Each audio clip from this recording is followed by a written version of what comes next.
Breaking news Posani కృష్ణమురళికి ఈ నెల 26 వరకు రిమాండ్ విధించింది గుంటూరు కోర్టు. చంద్రబాబుపై అనుచిత వ్యాఖ్యల కేసులో రిమాండ్ విధించారు. సిఐడి నమోదు చేసిన కేసులో రిమాండ్ విధించారు జడ్జ్. దీంతో గుంటూరు సబ్ జైలుకు పోసానిని తరలించారు. Section 196, 353, W299, 336, 341 sub class 3, 61 sub class A కింద పోసానికి రిమాండ్ విధించారు. అంతకుముందు గుంటూరులో జడ్జి సమక్షంలో నటుడు పోసాని కృష్ణమురళి కన్నీరు పెట్టుకున్నారు. తప్పు చేస్తే నరికేయాలని అన్నారు. తన ఆరోగ్య పరిస్థితి బాలేదని, తనకు 2 ఆపరేషన్లు జరగ్గా స్టంట్లు వేశారని చెప్పారు. తనకు భార్యా బిడ్డలున్నారని వాపోయారు. 2 రోజుల్లో బెయిల్ రాకపోతే ఆత్మహత్యే శరణ్యమని వ్యాఖ్యానించారు.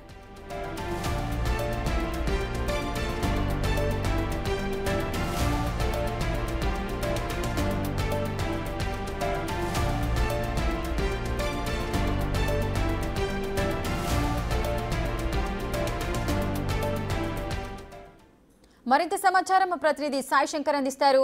సాయి శంకర్, పోసాని కృష్ణమురళి ఇంత కుంగుబాటుకు గల కారణాలేంటి? ఒకవేళ బెయిల్ రాకపోతే ఆత్మహత్య శరణ్యమంటున్నారు. అసలు ఏం జరిగింది? పూర్తి డీటెయిల్స్ ఏంటి? ప్రధానంగా గుంటూరు జిల్లా సిఐడి పోలీసులు నమోదు చేసినటువంటి కేసులో ఈ రోజు గుంటూరు జిల్లా ఫస్ట్ క్లాస్ కోర్టు మ్యాజిస్ట్రేట్ స్పందన ముందు సిఐడి పోలీసులు పోసాని కృష్ణమురళిని హాజరుపరచడం జరిగింది. ఈ కేసుకు సంబంధించినటువంటి విషయంలో వాదనలు జరుగుతున్నటువంటి నేపథ్యంలో పోసాని తరపు పొన్నవల్లి సుధాకర్ రెడ్డి వాదనలు వినిపించడం జరిగింది.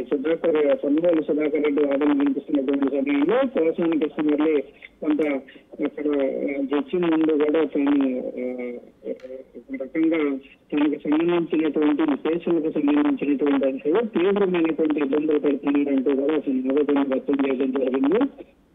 ఒక సమయంలో కన్నీరు కూడా పెట్టుకున్నట్లు కూడా మనకు తెలుస్తుంది. 70 ఏళ్ల వయసు ఉన్న తనను తీవ్రంగా ఇబ్బంది పడుతున్నారని, ఒకవేళ కనుక నిజంగా తప్పు చేస్తే నడిపేయండి అంటూ కూడా జడ్జి ముందు ఆవేదన వ్యక్తం చేసినటువంటి పరిస్థితి ఉంది. నా ఆరోగ్య పరిస్థితి బాగలేదు, ఇప్పటికే 2 స్టంట్లు వేయడం జరిగింది, తనకు భార్య బిడ్డలు ఉన్నారనే విధంగా కూడా చెప్పినటువంటి పరిస్థితి ఉంది. ఒకవేళ కనుక ఈ కేసులన్నింటిలో 2 రోజుల్లో కనుక బెయిల్ రాకపోతే తనకు ఆత్మహత్య సరైనమంటూ కూడా జడ్జి ముందు ఆయన తన ఆవేదన వ్యక్తం చేసినట్టు తెలుస్తుంది. అయితే జడ్జి వీటికి సంబంధించినటువంటి వాదనలు, అదేవిధంగా పోసాని చెప్పినటువంటి అంశాలన్నీ కూడా పరిశీలించడం జరిగింది. అయితే కేసుకు సంబంధించినటువంటి అంశంలో 111 సెక్షన్ ఏదైతే ఉంటుందో ఇది వర్తించదు అంటూ కూడా పోసాని తరపు పొన్నవల్లి సుధాకర్ అయితే వాదనలు వినిపించినట్టు తెలుస్తుంది. 111కి సంబంధించినటువంటి సెక్షన్ తొలగించడంతో మిగిలినటువంటి సెక్షన్ ఏవైతే ఉన్నాయో వీటన్నిటి కూడా కొనసాగిస్తూ 14 రోజుల రిమాండ్ కూడా విధించినటువంటి పరిస్థితి ఉంది. ప్రస్తుతం ఈ పోసానికి సంబంధించి సిఐడి పోలీసులు ఏదైతే నమోదు చేసినటువంటి కేసులో section 196,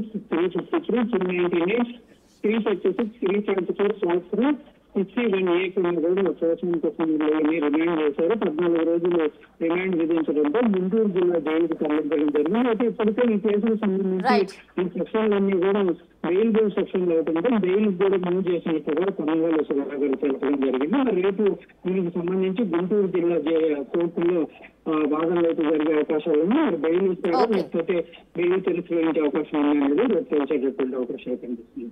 right, thank you Sai Shankar.